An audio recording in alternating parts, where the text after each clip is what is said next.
நமஸ்காரம். நான் உமா விஜய் பேசுகிறேன். இந்த யூடியூப் சேனலில் தென்னிந்தியாவில் போய் தரிசனம் பார்த்த கோயில்களை பற்றி போடுற பதிவில் 740வது பகுதியாக இன்றைக்கி பார்க்க போகிறதும் திருநெல்வேலி மாவட்டத்தில் பார்த்தேன். சின்ன வயசுலேருந்தே அப்பாவோட குலதெய்வம் அப்படின்னு சொல்லி கேள்விப்பட்ட நெட்டூர் அப்படிங்கிற கிராமத்தில் இருக்கக்கூடிய ஸ்ரீ மாணிக்கமுடைய தர்மசாஸ்தா கோவிலை பற்றி தான் நான் பதிவு போட போகிறேன். இந்த கோவிலுக்கு என்ன காரணத்தினாலேயோ தெரியாது, சபரிமலைக்கு பெண்கள் போகக்கூடாதுன்னு சொல்கிற மாதிரி இந்த கோவிலுக்கும் பெண்கள் போகக்கூடாது, அதாவது இந்த ஆத்ரேய கோத்திரத்தில் அப்பாவோட வழியில் வந்தவா பெண்கள் அந்த கோயிலுக்கு போகக்கூடாது அப்படின்னு ஒரு ஐதீகம் இருக்குது. அதில் சின்ன வயசில் அப்பாவோட இந்த கோயிலுக்கு போன ஞாபகம் இருக்குது. அதுக்கப்புறம் போகக்கூடாதுன்னு சொன்னபடியாக போகலை. இப்போ சமீபத்தில் கேட்டபோது கல்யாணமாகி வேறு கோத்திரம் போனவா தாராளமாக போகலாம் அப்படின்னு ஒருத்தருக்கு 4 பேர்கிட்ட விசாரித்து கேட்டு தெரிஞ்சுன்ட்டு அதுக்கப்புறமா இன்னொருத்தர் சொன்னால் சபரிமலைக்கே பெண்கள் 60 வயசுக்கு மேலே இருக்கிறவா கோவிலுக்கு போகிறதுக்கு அனுமதி இருக்கிறபடியா நீங்கள் உங்கள் அப்பாவோட குலதெய்வத்துக்கு போகலாம் அப்படின்னு சொன்னபடியாலும் இந்த தடவை சந்தர்ப்பம் கிடச்சி அப்பாவோட ஊருக்கு போகிறதுக்கு பாக்கியம் கிடச்சபடியா அந்த நெட்டூர் தர்மசாஸ்தா கோவிலுக்கு போயிருந்தேன். இந்த கோவிலுக்கு போனதுக்கப்புறமா கோவிலோட வரலாறு எல்லாத்தையும் தெரிஞ்சின்ற போது நிறையா விஷயங்களுக்கு விடை கிடைச்ச மாதிரி எனக்கு மனசுக்கு ஒரு தெளிவு கிடைச்சது. இந்த கோவிலானது கிட்டத்தட்ட 900 வருஷம் பழமையானது. ஒரு கல்வெட்டில் 500 வருஷம் பழமையானதுன்னு சொல்லிட்டும் இருக்குது. 1905 இந்த கோவிலில் கும்பாபிஷேகம் நடந்திருக்கு. அதுக்கப்புறமா கிட்டத்தட்ட 60-65 வருஷம் கிட்ட கும்பாபிஷேகம் நடக்காமல் இருந்து அதுக்கப்புறம் 1969 அதை தொடர்ந்து 991 2006 2018 எல்லாம் இந்த கோவிலுக்கு கும்பாபிஷேகம் ஆயிருக்குங்கிற விவரங்களும் தெரிஞ்சினேன். இந்த ஊர் எங்கே இருக்குது, இந்த ஊரோட பேர் வர காரணம் என்ன, இந்த சுவாமி பேர் ஸ்ரீ மாணிக்கமுடைய தர்மசாஸ்தானி ஏன் பேர் வந்தது, அதை தவிர இங்கே ஓடக்கூடிய நதி என்ன, சிறப்பு என்னங்கிறதெல்லாம் தெரிஞ்சின்ற விவரங்களை உங்களோட பகிர்ந்துக்கிறேன். திருநெல்வேலியில் ஆலங்குளம்னு ஒரு ஊர் இருக்குது. இப்போ அது தென்காசி மாவட்டத்தில் அமைஞ்சிருக்கு. இந்த தென்காசி மாவட்டத்தில் இருக்கக்கூடிய ஆலங்குளம் தாண்டி வந்தோன்னா ரெட்டியார்பட்டி, அந்த ரெட்டியார்பட்டி சாலையில் போகும்போது இருக்கக்கூடிய கிராமம்தான் நெட்டூர். இது ஒரு 900 வருஷம் பழமையானது. ஆதி காலத்தில் இங்கே நெட்டூரை சுற்றி வர 7 கிராமங்கள் சுற்றி வர இருந்ததாம். அந்த 7 கிராமங்கள்லேயும் கிட்டத்தட்ட 100 பிராமணா 100 அக்ரகாரங்களோட பிராமணா வாழ்ந்திருக்கா அப்படின்னு. அந்த காலத்தில் நிறைய ரிஷிகள் முனிவர்கள் எல்லாரும் இந்த ஸ்தலத்தில் சுவாமியை நோக்கி நிஷ்டையில் இருந்து தபஸ் பண்ணியிருக்காளாம். நிஷ்டையில் இருந்து அவளாம் தபஸ் பண்ணபடியாக இந்த ஊர் நிஷ்டையூர் அப்படின்னு அழைக்கப்பட்டிருக்கு. இந்த நிஷ்டையூர் தான் பின்காலத்தில் மருவி இன்னைக்கு நெட்டூர் அப்படின்னு ஆயிடுத்து அப்படிங்கிறத தெரிஞ்சினேன். அடுத்து பார்த்தேன்னாக்க இந்த ஊரில் இந்த ஊருக்கு ஆதி காலத்தில் இன்னும் ஒரு பேரும் இருந்திருக்கு. என்ன பேர் இந்த ஊருக்குன்னா ஸ்ரீரங்க பூபால சமுத்திரம் அப்படின்னு இந்த ஊருக்கு ஒரு பேர் இருந்திருக்கு. ஸ்ரீரங்க அப்படின்னு அந்த பேரை கேட்ட உடனே எனக்கு ஏதோ அப்படியே நெத்திப்பொட்டில் அடித்த மாதிரி இருந்தது. ஏன்னா சமீபத்தில் வேற ஒரு என்னுடைய சித்தப்பாவோட மகன் ஒருத்தர் யாரோ ஒருத்தர்கிட்ட கேட்டபோது உங்களுக்கு ரங்க சமுத்திரம்ங்கிற ஊருக்கு உங்களுக்கும் இருக்குது அப்படின்னு சொல்லி சொன்னான்ட்டு கேள்விப்பட்டேன். ஆனால் இந்த ஸ்ரீரங்க பூபால சமுத்திரம்ங்கிறது இந்த ஊரோட பேருங்கிறபடியா இதுதான் குலதெய்வம்ங்கிறது ஆணித்தரமாக சொல்லக்கூடிய அளவுக்கு ரொம்ப மனசில் பதிஞ்சிருது எனக்கு. இந்த ஸ்ரீரங்க பூபால சமுத்திரம்னு ஏன் பேர் வந்தது அப்படின்னு சொல்லி கேட்டாக்க, கர்நாடகா மாநிலத்தில் காவேரி உற்பத்தி ஆகிற இடம் ஸ்ரீரங்கப்பட்டினம் சொல்லக்கூடியது. நம்மளோட திருச்சிக்கிட்ட இருக்கக்கூடிய ஸ்ரீரங்கம் இல்லை, இது ஸ்ரீரங்கப்பட்டினம் சொல்லக்கூடியது கர்நாடகா மாநிலத்தில் இருக்குது. அந்த ஸ்ரீரங்கப்பட்டினத்தை திப்பு சுல்தான்கிற ராஜா போர் தொடுத்து பண்ணபோது அங்கே இருந்த அந்தணர்கள் எல்லாரும் அந்த திப்பு சுல்தான்கிட்டேருந்து தப்பிச்சு தஞ்சாவூர், திருநெல்வேலி, ஆற்காடு அப்படி பல இடங்களுக்கு அவள் புலம்பெயர்ந்து வந்திருக்கா. அந்த மாதிரி புலம்பெயர்ந்து வந்தவா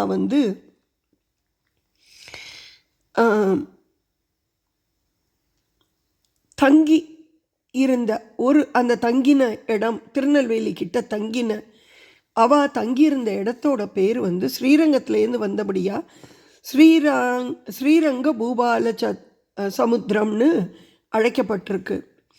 அதனால தானோ என்னமோ தெரியல, இந்த ஊரில் இல்லை இந்த ஊரை குலதெய்வமாக வச்சுருக்கிறவாளுக்கு குடும்பத்தில் இந்த பகுதியில் வாழ்ந்தவா, அதாவது இந்த பகுதின்னு சொன்னாக்க இன்னும் ஒன்று ஒரு 100-150 வருஷம் முன்னாடி ரொம்ப பஞ்சம் ஏற்பட்டிருக்கு. பஞ்சம் ஏற்பட்ட போதும் கொடிய நோய், இப்போ கொரோனா மாதிரி நோய் தாக்குதல் ஏற்பட்டு நிறைய பேர் இங்கேருந்து குடிபெயர்ந்து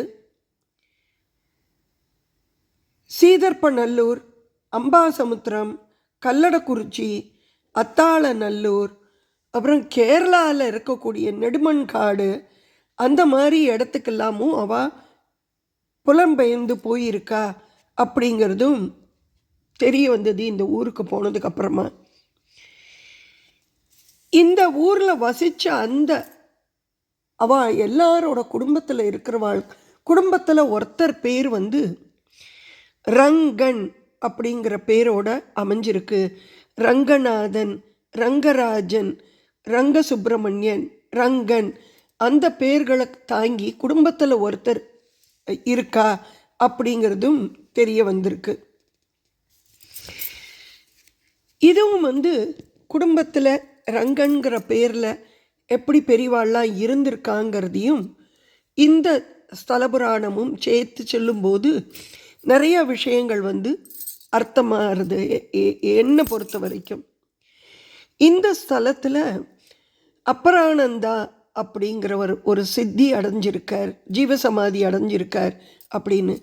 எந்த ஒரு ஸ்தலத்தில் ஜீவசமாதி இருந்தாலுமே அந்த இடத்துல வைப்ரேஷன் ரொம்ப அதிகமாக இருக்கும். இந்த ஊரில் ரொம்ப அதிகமான சக்தியோட இருக்கிறதுக்கு காரணம் இந்த அப்பரானந்தாங்கிறவரோட ஜீவசமாதிங்கிறது இன்னும் ஒரு கூடுதல் தகவல். இந்த ஊரில் ஓடக்கூடிய நதியோட பேர் சித்ரா நதின்னு. இந்த சித்ரா நதிங்கிறது சித்திர மாதத்தில் சுக்லபட்சத்தில் சித்ரா பௌர்ணமி அன்னைக்கு பிறந்தது, அதனால் சித்ரா நதின்னு பேர். இந்த சித்ரா நதியானது அப்படியே ஓடி சுவாமியோட காலை தெற்குலேருந்து சுவாமியோட பாதத்தை வருடிட்டு அப்படியே வலம் போகிறபடியா இது வலம் வந்த பேரி அப்படிங்கிறது சீவிலப்பேரி அப்படின்னு இருக்கிற ஊரில் ராம நதியோடையும் தாமிரவர்ணியோடையும் இந்த சித்ரா நதி கலந்து திரிவேணி சங்கமத்தை ஏற்படுத்துறது. இந்த கோவிலில் பார்த்தேன்னாக்க உள் மண்டபம் இருக்குது. இது ஒரு 400-500 வருஷத்துக்கு அப்புறமா திருப்பி கட்டப்பட்ட கோவில் இது.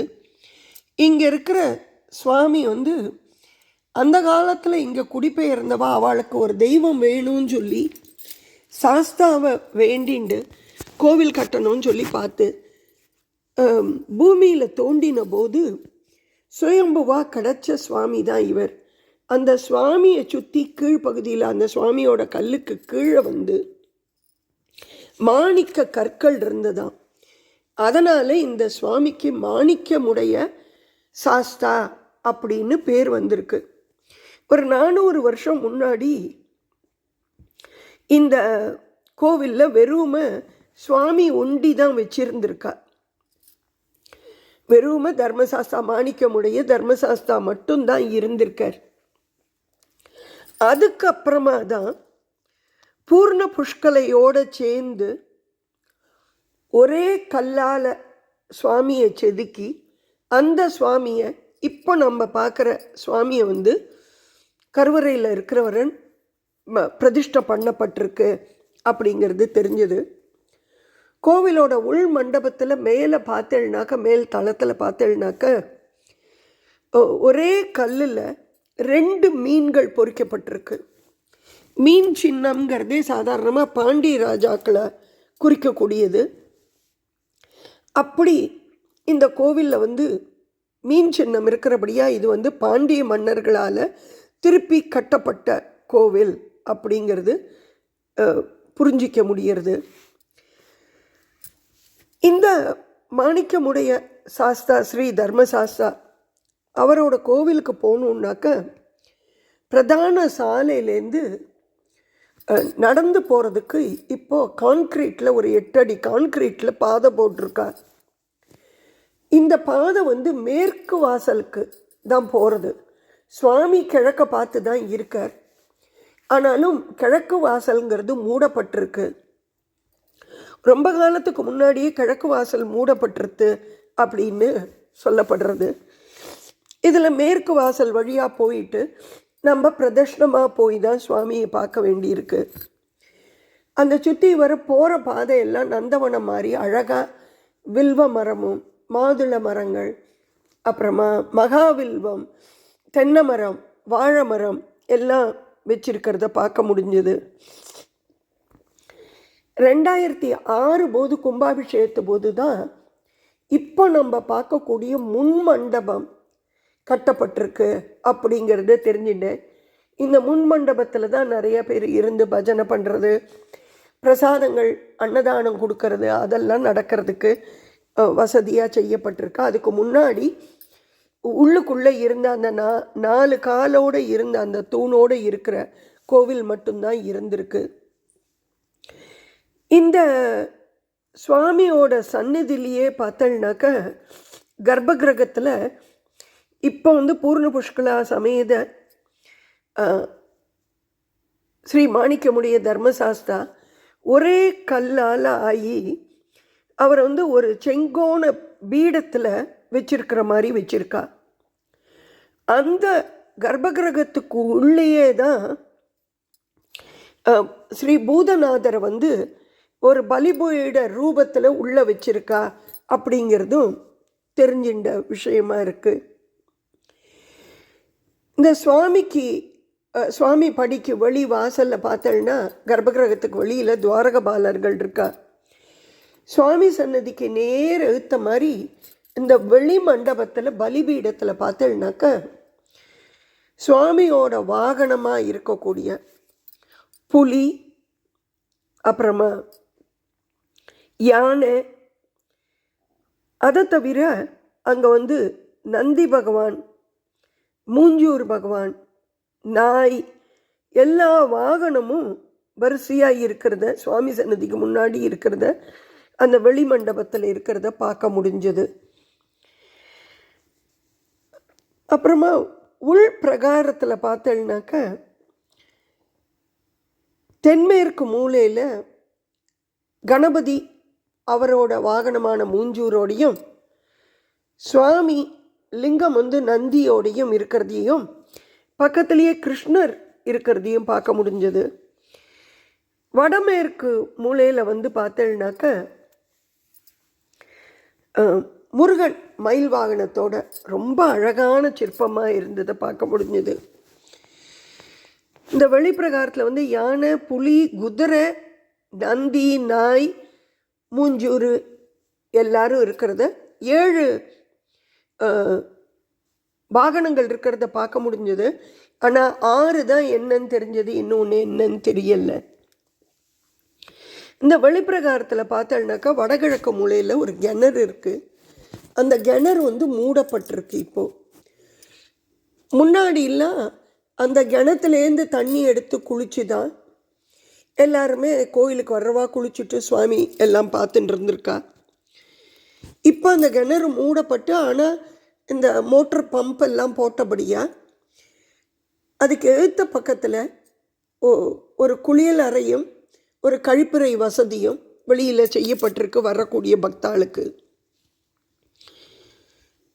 இந்த உள் மண்டபத்திலேயே கோவிலில் இடது பக்கத்தில் வந்து ஒரு மடப்பள்ளியும் ஒரு சின்ன ஸ்டோர் ரூம் மாதிரி எல்லா சாமான்களை வைக்கிற இடமும் இருக்கிறதையும் பார்க்க முடிஞ்சது.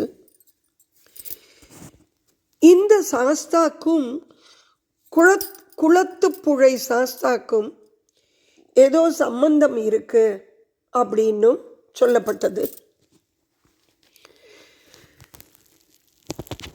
இது ஒரு அப்பாவோட குலதெய்வத்தை போய் பார்த்தோங்கிறத விட அந்த கோவிலோட வரலாறு, அந்த ஊர் பேரானது என்னத்தினால குடும்பத்தில் வந்து ரங்கன்ற பேர் வந்திருக்குங்கிறத தெரியறதுக்கும், நிஷ்டை நிறைய ரிஷிகள் நிஷ்டை செஞ்ச இடம், அந்த நிஷ்டையூர் இன்னைக்கு மருவி நெட்டூர்னு ஆயிடுத்து அப்படிங்கிறத கேட்டதும் நிஜமாவே அந்த வெளிப்பிரகாரத்தில் இந்த சில்லுன்னு காற்றடிச்சுட்டு ஒரு சின்ன திண்ணை மாதிரி இருந்தது. அதில் ஒரு 10 நிமிஷம் உட்கார்ந்துட்டு இருந்தோம். அங்கே இருக்கும்போது கிடைச்ச மன அமைதி வந்து கண்டிப்பாக தியானத்துக்கு ஏற்ற இடம்தான் அந்த இடம்ங்கிறத வந்து மனசில் தோண வச்சது. யாருக்கெல்லாம் சந்தர்ப்பம் கிடைக்கிறதோ, உங்களுடைய குலதெய்வமாக இல்லாட்டாலும் இப்படிப்பட்ட ரொம்ப சாங்கியம் நிறைஞ்ச ரொம்ப சக்தி வாய்ந்த இந்த பூர்ணா புஷ்கலா சமேத ஸ்ரீ மாணிக்கமுடையார் தர்மசாஸ்தா கோவில் நெட்டூருங்கிற கிராமத்தில் இருக்குது. தென்காசி மாவட்டம் ஆலங்குளம் பக்கத்தில். சந்தர்ப்பம் கிடச்சவா கண்டிப்பாக போய் பார்த்துட்டு வாங்க. இந்த ஸ்தலத்தில் கர்ப்ப கிரகத்தில் வந்து அமர்ந்த கோலத்தில் வலப்பக்கம் பூர்ணாவையும் இடப்பக்கம் புஷ்கலாவையும் வச்சுண்டு நமக்கு இந்த மாணிக்கமுடைய தர்மசாஸ்தா அனுகிரகம் பண்ணியிருக்காருங்கிற தகவலையும் சொல்லி இந்த வீடியோவை முடிக்கிறேன். இந்த வீடியோ பிடிச்சிருந்தால் லைக் பண்ணுங்க, கமெண்ட் பண்ணுங்க, ஷேர் பண்ணுங்க. நமஸ்காரம்.